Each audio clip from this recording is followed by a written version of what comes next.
when I grew up, it was like, my girlfriend broke up with me. I feel like my life's over, or whatever. And it was like, suck it up, go cut some wood, or whatever. It was like.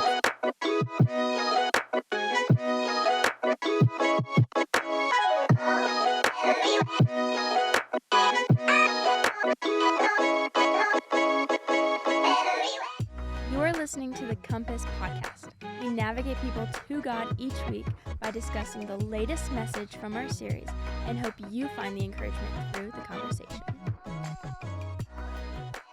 Well, welcome to a new episode of the Compass Podcast. My name is Brooks. I'm the online campus pastor, and I'm glad that you're listening in today. I'm very excited about today's episode because we're talking about something that is very relevant for all of us. We're in our series, Sound Mind, and this whole concept of sound mind is where we can discuss Jesus and mental health. The series aims to address some things in life that can keep us from being the healthiest version of ourselves. And at Compass, we believe that mental health is for everyone. Even if you don't struggle with it, it's for you. And today we're talking about hope for burnout. And I have my good friend, Brandon Beard, here today to talk about burnout. Well, welcome, Brandon. Welcome back. I'm excited. I'm really glad that you're here. We're talking about burnout. Yeah, something that I think that maybe in your position and the places that you've been, I mean, you've been in ministry how many years now? Yeah, like 30-something years. 30, maybe 34, something like that. Something that. Long time. I'm getting so old I can't remember. Yeah, but you've seen great examples of this, and I'm sure this is something that you've experienced. I want to talk about that. Absolutely. But before we do, man, tell us just a little bit about yourself, because you've been on the podcast before, but we didn't really take time to hear about you. Yeah, well, I'm a pastor here at Compass Church. Been here for 12 years. Yeah. Love this place. From the Pacific Northwest, so I'm a huge outdoors person. Love the outdoors. Love nature, all that kind of thing. You'll hear about that probably a little later in the podcast, just how I connect with God and nature to help burn out. But, for me, I'm a huge sports fan. I'm a all things Pacific Northwest sports fan. I love ministry. I love the church. I love, I just love seeing people's lives change. Yeah. I believe the church is the hope of the world. And I'm excited that you're doing this podcast just that's helping people beyond Sunday. Yes. I think that's really an awesome thing. So I'm excited to be part of it. It's really funny. You've been here 12 years. I've been here 6, going on 7 here. And what's really interesting is I remember when you interviewed me, and I was in Washington State, and I didn't know ahead of time that you were, and you're like, oh, I'm from Washington. I've flown over you, a few times. And we had the connection. It was so cool. And you're like, I'm a guy, and who has 3 passions. And you said my Seattle Seahawks, my family, and Star Wars. Star Wars and Uganda. It was Star Wars 4. and Uganda. It was right 4 things. 4. You're a very passionate man, and it is so true. You live by those things, man. Yeah. Oh, yeah. And so I love it. I loved being able to do ministry with you and to just see what you have to go through day to day. And so that's why I think you're so good being on this podcast today. But man, in your experience as an executive pastor, and I know you do some consulting as well on the side, what are some common signs or indicators of burnout that you've observed? There's a number of things that come to mind. I think number one, it might be kind of like jarring to hear, but it's sin. Okay. I think that at the end of the day, when we start to burn out, right? What does it even mean to burn out? It means we don't care anymore. We get depressed. We get stressed. We kind of lose our passion. Yeah. We don't feel like we're good enough. We don't feel like we can press on anymore. A lot of those feelings can a lot of times be born from our own sin, like our own mess-ups. Like we can just mess up, and we stop receiving the grace of God in our own life. We stop accepting the grace of God in our own lives, feel like we're a loser, feel like we're not good enough, and we start to question ourselves, and I think that's a big part of it. I think another thing that can cause burnout is other people's sin. I think other people can hurt you and say things and do things that really hurt you and can cause you to spiral. But either way, I think if it's your own sin and your own mistakes that are causing you to feel less than and burn out, or if it's an outside source that's sinning against you, if you will, or someone that said or hurt you in some way, It could be a parent, it could be a pet, whatever it is, it's having this impact. You're listening to what a counselor friend of mine taught me. You're listening to the crappy committee in your mind. And you got the crappy committee. And there's actually another word you could use for it, but I won't use it on this podcast.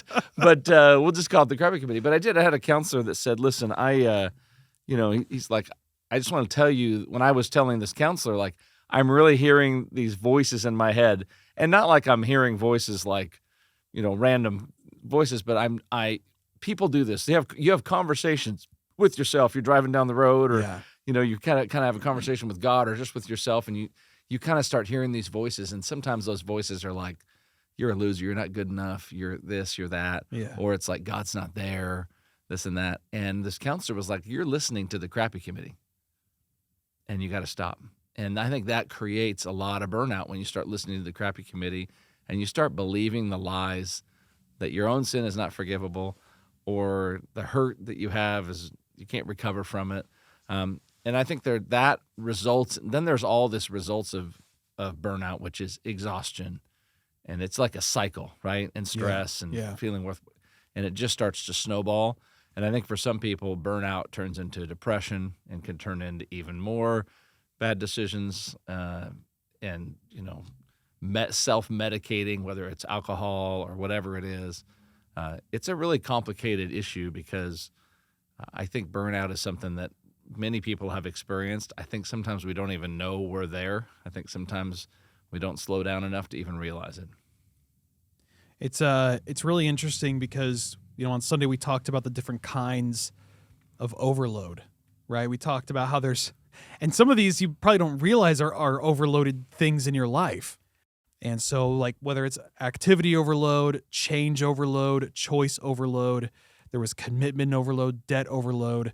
And there's so much happening in life that we're putting on ourselves that we don't even take time to stop and think, man, how am I keeping myself from packing too much in? Yeah. Yeah, and I think all of those things can become a weight, again, that you put on your own shoulders. Like I said, your own of your own volition, or someone else puts on your shoulders, right? Yeah. A boss, someone just says, hey, do this, why are you're not doing enough, or whatever it is, and you feel overwhelmed and overloaded. Or it's a spouse, right? Or it's, your kids, and you feel like, well, I'm not doing enough for my kids, and my kids need to be in this sport and this sport and this sport. And to keep up with the Joneses, I gotta keep up with everyone else. I gotta do everything. So those overloads are great. I think we have to get really honest, though, and say, so often I think we like to be a victim and be like, oh, these overloads are all coming from the outside. And a lot of times it's like, you can say no. You can say no. You can say no. That choice overload, I think, is a really important one you mentioned. Yeah. You can say no. You can say... It's a really hard word to say. Yep. But the kid got invited to be on the travel baseball team that's going to take us... and it's nothing against travel baseball, but it may be too much for your family. It may take away, it may just be too much. And that's just one example. Sorry, baseball fans and baseball families. It doesn't matter what your sport is, volleyball, football, or choir, or cheerleading, or whatever it is. Cross-country skiing, yes. That you've just said yes to too many things. Yeah. And I think it's a real worthwhile conversation you can have with yourself or with your family to just say, are we saying yes to too many things? Yeah. Am I taking too many things on my shoulder? Have I put too many things on my shoulders? Am I feeling that weight? And that also comes with our relationship with God, where we say, Jesus, I want to turn this stuff over to you. And I think sometimes in our relationship with God, we're like, God, will you carry this weight in my life? Will you carry this weight in my life? And then we have all these things we put on our shoulders, and we're just like, I want to turn these over to you. Yeah. I think God sometimes is like, I never asked you to carry those. Or it wasn't wise for you to carry those. So you're kind of going to God like, God, will you help me make it through this, unsustainable life choice that I've made? And it's like, no, he's not going to. You have to change. You got to do something different. Yeah. You got to say no.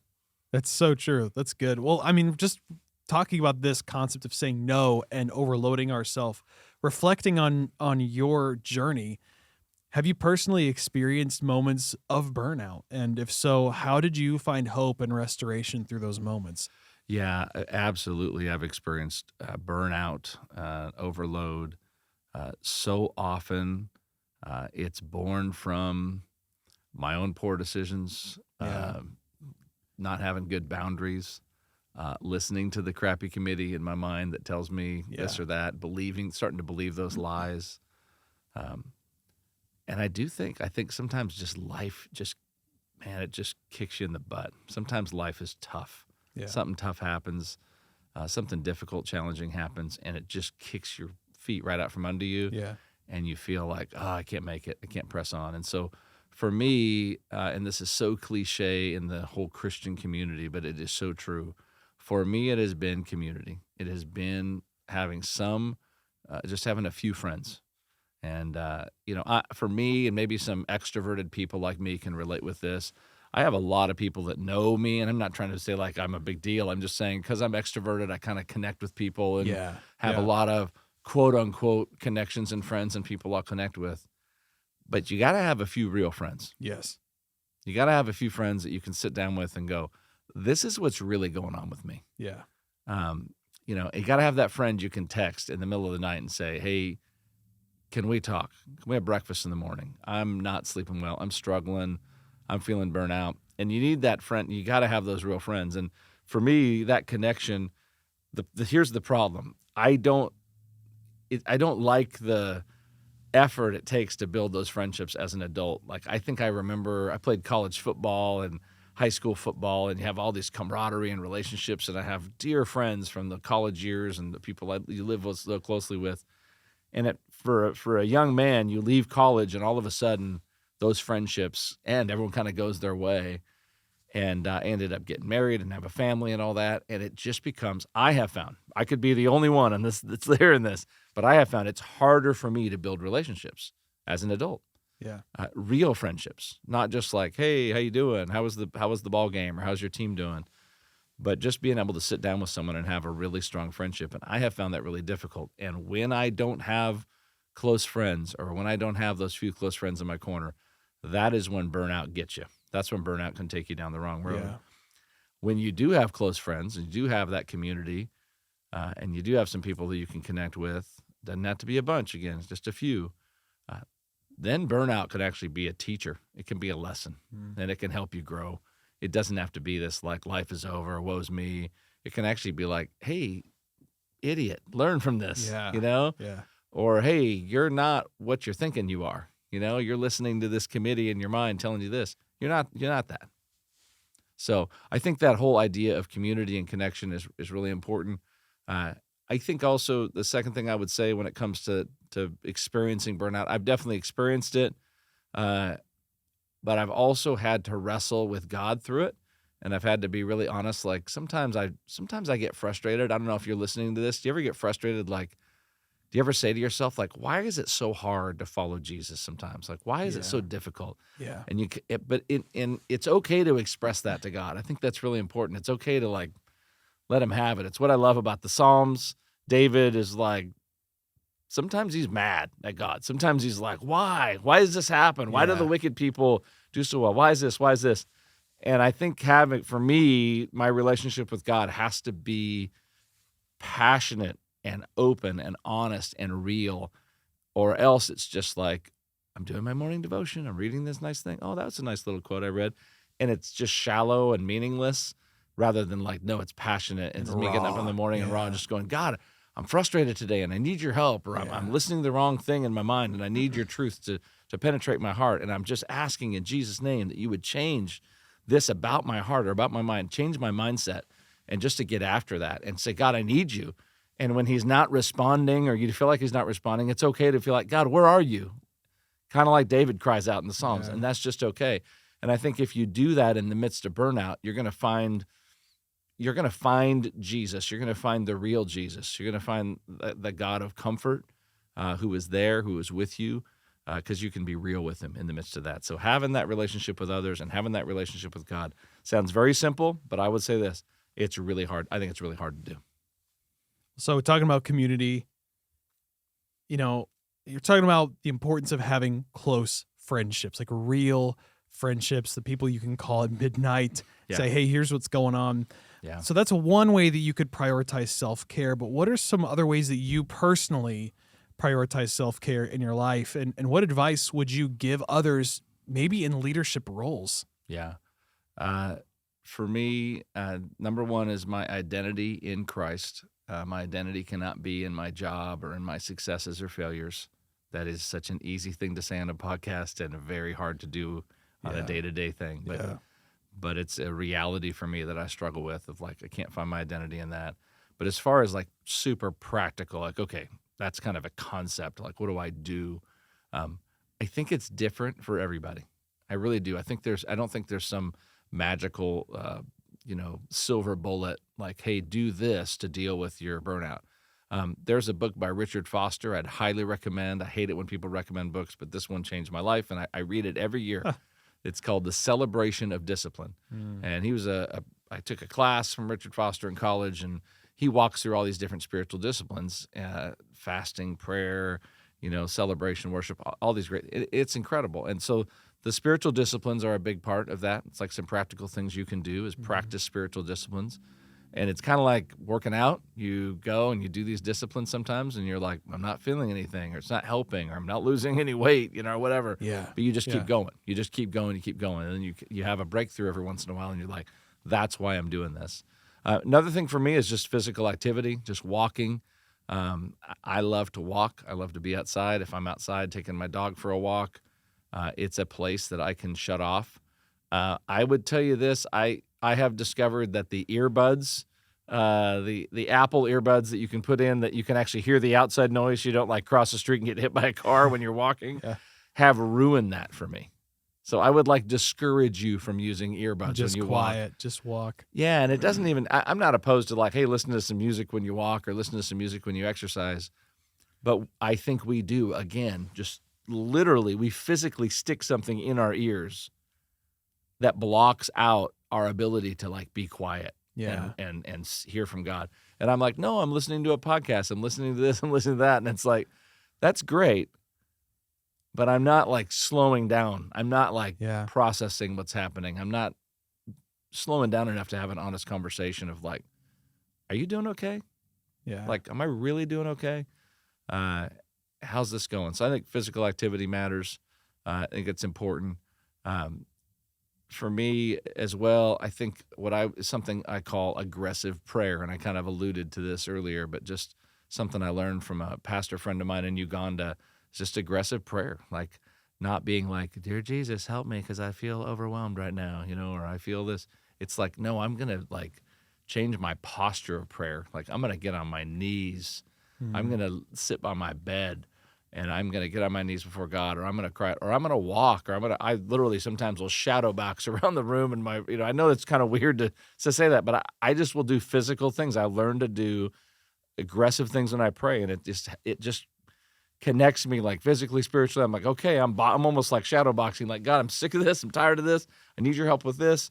And I'm aggressive about it rather than like, and there's nothing wrong with being quiet. Maybe that is your method of prayer that really connects you with God. But for me, I just get super distracted if I'm just like, dear Jesus, thank you for this. I'm the same way. Yeah. Yes. Pray for my kids. And I'm just checking things off the box. Okay, I'm supposed to do this. I'm supposed to do that.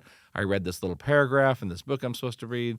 Check. Okay, everything's great. I check that off my list. And it's like, no, I just don't think that's it. I don't think that's the depth of relationship that God is not only looking for, but wants for us. I think he wants to know us and wants us to express our frustrations. Nothing's better.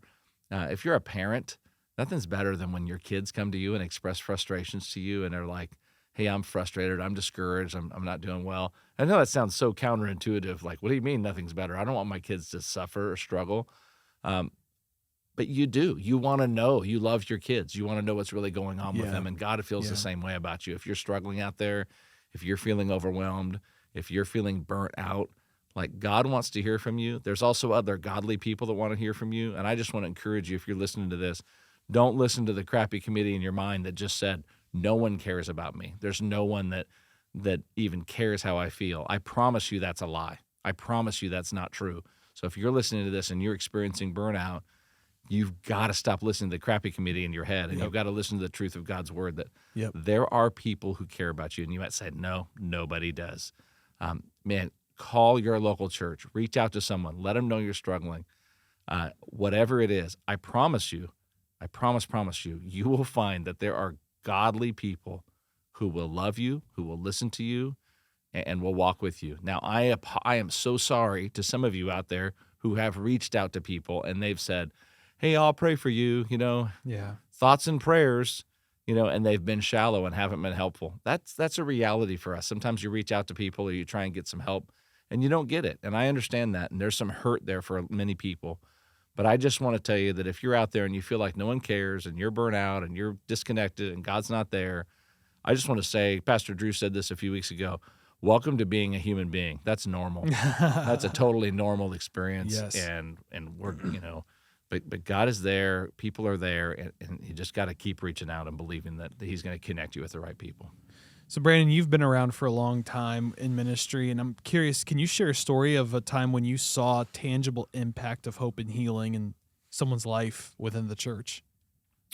Yeah, I was a student pastor for about 10 years out in Southern California, and there was a young woman who was one of our volunteers. So she's like one of our leaders in our youth group. Back in the day, you called it youth group. You call it student ministry now if you're cool. So, but back in the old I youth remember group days, I was in youth group. In youth group. Power time. Ours was like called Power Hour. Oh, or you something. changed the name every season. That was ridiculous. Yes. So, but she went to Las Vegas, and there's no easy way to say this. At the end of the day, she was raped. Like that, it is what it is. It was horrible. Gosh. And she came home from that experience completely broken, completely hurting, completely felt like she was just like, this is my fault. I shouldn't have done this. I shouldn't have done that. And it was like, no, this is not. Like, this was wrong. And this was not. And trying to tell her truth and trying to do this. Well, a number of weeks later, she found out she was pregnant. Oh, my gosh. And she came into my office and talked to me and one of our other leaders. And she just said, I just feel like I don't even know what to do. I'm so scared. I feel like my whole life is turned upside down. I don't, like, what am I going to do? She was already a single mom. And she's like, what am I going to do? And, man, it was tough. It's emotional just to think about it. Ultimately, what happened is she decided that she was not able, in her current situation, was not able to care for a baby. So she kept the baby through term, delivered, but decided to put the baby up for adoption. And the baby was adopted and gave a new family. And, just our group of students in our youth group watched her share her story, watched her carry this baby, and watched her give this baby up for adoption, and watched her heal and have joy again and know that she made a great decision. And we all know she had some options that could have been much easier in that circumstance. Yeah. She could have made a decision, but she didn't. And she was so fulfilled and felt so good about that. And there was healing. And to this day, that baby has a beautiful family and is cared for. And she'll tell you it's hard. Sometimes it's hard. Sometimes you wonder, this and that. On the other side of that, I know people, just to use an example, who the same exact circumstance or a similar circumstance happened to them. And I'll be generic in this one. This is a good friend of mine, so I'm gonna keep it confidential, but I'll just share the story. Similar thing happened to them, but they decided to have an abortion, and just guilt-ridden after that, and just didn't tell anyone, and it was a secret, and it was a secret they kept for a lot of years. But as soon as they confessed that, as soon as they brought that truth out, as soon as they just said, I need forgiveness. Like, we talk about forgiveness all the time. We talk about hope and healing. But they were like, that's not available for me because I really screwed up. I really did something horrible. I don't deserve that. Yeah. And in both instances, right? So there were mistakes made. There was all kinds of things you could point at and say, that maybe wasn't wise to go to Vegas, or hey, that wasn't wise to hide this thing, or it wasn't wise to have a secret abortion. Whatever. In both cases that involved, pregnancy and unplanned and all this kind of deal, both people experienced healing and hope, and I've seen them go on in their lives and thrive and move forward. And it's simply because they got honest with the people around them. They got honest with God, and they listened to the right words. They could have listened forever. They could have listened to the words of the crappy committee saying, "You're worthless. You'll never be forgiven. God doesn't love you. You're an outcast. You should just forget about it." Da da da. Nope. You are loved. You are forgiven. You are purified by the love and sacrifice of Jesus Christ, and you can have hope in the midst of a really, really difficult circumstance. When you are burnt out, when you're at the end of your rope, when you feel like you don't know what to do, you can reach out, and God will heal you, He will help you, and others will support you through that. And I've seen both of my friends, different circumstances, similar but different circumstances, have incredible hope and healing through that. Very powerful. Wow. It's interesting. Do you feel like this topic of mental health is sort of, I don't want to say new, but it's definitely been amplified more in the past few years due to COVID. And now the church is sort of getting on board with this concept that, hey, maybe we're not okay. Yeah, I think that I think it's generational too. Sure. I think that Sure. when I grew up, it was like my girlfriend broke up with me. I feel like my life's over, or whatever. And it was like, suck it up, go cut some wood, or whatever. It was like, it wasn't like Very Washington. Yeah, we're not gonna see exactly. It was, it wasn't like we're gonna send you to counseling and walk you through it. Yeah. So I think generationally, sometimes we can be like, what is wrong with these young people? Suck it up. They can't deal with challenges and difficulty. Yeah. What I actually think there's a real beauty in this generation that's just saying like, hey, we're hurting. Yeah. And we can't make sense of this. And I see a lot of our next generation leaders, a lot of our younger people on our staff. I see a lot of younger people in our church who they just want to be honest about how they're doing. Yeah. They don't want to feel like they have to hide at church, and they just want to be transparent and be like, hey, I am depressed. I am on antidepressants. I was suicidal. I do feel worthless. They want to express those things, and they want to feel like it's safe to do so. Yes. And I will say this.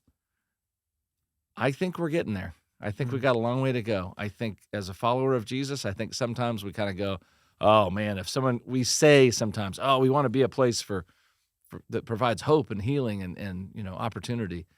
But let's be honest, if you're in a small group of someone or something at a house and someone's like, man, I'm this or that, people can kind of freak out and go, well, this group, we can't handle this. This needs to turn over to the professionals. And it's like, no, yes, there's a need for professional help. I'm not saying that, but yeah, you can help someone who's really struggling. You can surround someone and help them out. So no, I think that it's become something that, our church has been talking about here for a few weeks during this series. It's something that Pastor Drew's super passionate about. I loved how transparent he's been. He's a friend of mine. We've been friends for many years. Pastor Drew has his own struggles. He was transparent about it the first week of this series. Yes, he was. And I love that because it's just basically saying like, hey, we're all human beings. We all have struggles. And guess what? There's hope available. It's not easy. It's not some sugar-coated, rainbows and unicorns. Just say this prayer, do this, and everything's going to be great. No, there's real hurts and there's real wounds and there's all kinds of things that get born out of our mental health struggles. But help is available. I would say this too. I think sometimes the answer is like, go to counseling, go to counseling. And I agree that sometimes going to counseling is good. I think that getting a psychological evaluation is good. If you have an addiction, you should go to a group that deals with addictions. You should absolutely go to AA or SA or Celebrate Recovery, whatever it is. You should get a sponsor, do the work, all those things. That matters. It's important. So there's a practical level too that I think we have to be careful of as a church. We can't just be like, hey, let's just pray about this. It's like, no, we got to provide real help for people and a real pathway to help. And I know that's the heart behind this series and this series of podcasts about mental health is I think we can share in the podcast notes our mental health page. We'll be sure to put that in there. It's compass.church / mental health. So it's compass.church / mental health. Bunch of resources on there. But I also want you to know, those of you that are listening, we want that page is not just the answer to, again, not just like, hey, here's some resources. We're here at Compass to help you. Reach out to us. We'd love to talk with you. If you're struggling, we'd love to connect you with the right people. I know that Brooks and his team at our online campus are here to do that as well. Yeah. But you do have to take that courageous step of saying, I think I need help. And I just want to say this to the men out there. I'm talking to you. You're the ones who typically are resistant to that. We are like, I don't need any help. I can stop drinking. I mean, sure. Yeah. I mean, I get buzzed every night. I drink like 3 or 4 beers, but I can stop. I can do that. It's like, no, man, you gotta stop. You're a casual alcoholic, whatever you want to call it. And you're just medicating yourself. There's something deeper going on there. You got to get some help. So if that's you, just reach out. Man, how do you balance the emotional toll of your work and with maintaining a positive outlook and a sense of hope? I struggle with it. I struggle with being positive for sure. I think you can get really skeptical. I think when you're in ministry for a long time, you can see all kinds of things. Yeah, you see all kinds of things. You see behind the scenes sometimes, and you're like, oh, I didn't like that, or I didn't like this. And it can be really easy to lose sight of like what it's all about. It's all about connecting people with the love of Jesus. It's all about connecting people with God. But how do I do that? How do I, maintain that, or how do I keep that? I would say for me, it's about being honest with myself and honest with the people around me. I think we can start lying to ourselves. I think we can start going through the motions sometimes. And like, I don't know about you, Brooks, but sometimes I find myself on a Sunday morning, for example, going to church, and I'll say hi to the same people, and it's just like, hey, how you doing? And it's just the same thing, and I'll kind of not be as focused during worship or during the thing, just kind of check out, and like, this is not good, I gotta change. So it's like, hey, change where you sit, change who you talk to. Switch it up. Don't just, start to serve, get on a team. Don't just show up, act like everything's fine, put a smile on your face, never go through the motions. I think that really matters. That when you show up, whether it's to a church service or whether it's to a group or a community group, or you join the online campus and you join us every week, that you're transparent and you're open and you're not afraid to ask for help. And I think that's the number one thing. I think we've said it 1,000 times on these podcasts, ask for help. And we say that because we know that there are some of you right now listening, you need to ask for help, and you do, but you're scared. And I just want to invite you to have the courage to do that.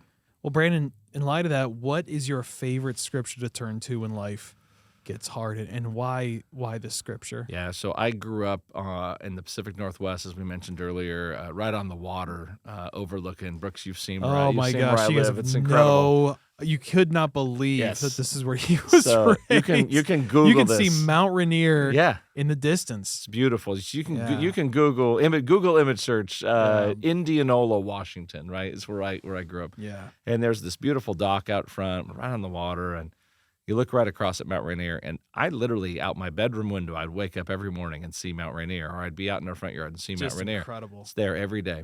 And so, for me, it's Psalm 121. And I have sat on my front porch looking across the water, listening to the waves crash, seeing the mountains, seeing the sun. The eagles are feeding, and I'm not trying to be weird and dramatic, but genuinely, it's this incredible place. And I've read this and just and I've been going through a tough time or a difficult challenge, and I've read this verse. I will lift up my eyes to the mountains. Where does my help come from? My help comes from the Lord, the maker of heaven and earth. He will not let your foot slip. He who watches over you will not slumber. Indeed, he who watches over Israel will neither slumber nor sleep. The Lord watches over you. The Lord is your shade at your right hand. The sun will not harm you by day, nor the moon by night. The Lord will keep you from all harm. He will watch over your life. The Lord will watch over your coming and going, both now and forever. And I have read that verse so many times on my little front porch. It's where I accepted Jesus. It's where I made a decision to follow Christ, and my own life is on that front porch. And I've sat there on that porch so often, and I've read that verse, and I've said out loud, in the midst of a really frustrating situation, in the midst of burnout, in the midst of disappointment, in the midst of failure, whatever's going on, or maybe I've got a big decision to make, or I'm just stressed, my help comes from the Lord, the maker of heaven and earth. And I'll just look at the mountains, I'll look at the eagles, I'll look at the water, I'll look at the nature, I'll look at the giant trees and go, the God who made all this stuff, the God who spoke this stuff into existence, that's who my helper is. That is who says, I am here to help you. And I'm like, God, I need you right now. And I know you are big enough, you are powerful enough, 16,000-foot mountain sitting in front of me. You made that mountain. You created that. And so, God, you are strong enough. You are big enough to handle my discouragements, my depression, my mistakes, my sin, my failures. And also, I've celebrated some successes out there. But that verse for me, I'll lift up my eyes to the mountains. Where does my help come from? My help comes from the Lord, the maker of heaven and earth. Brandon, thank you so much for joining us today at the Compass Podcast. That was You just bet. amazing. And man, what a great encouragement. And listen, remember, you can go to compass.church/mental health. Make sure you take a next step. And man, we'll see you next week. Brandon, we'll have you back on before too long. Thank you. Awesome. Thank you for listening in on this episode of the Compass Podcast. Remember that every Monday we will launch a new episode. We look forward to seeing you, and make sure you subscribe.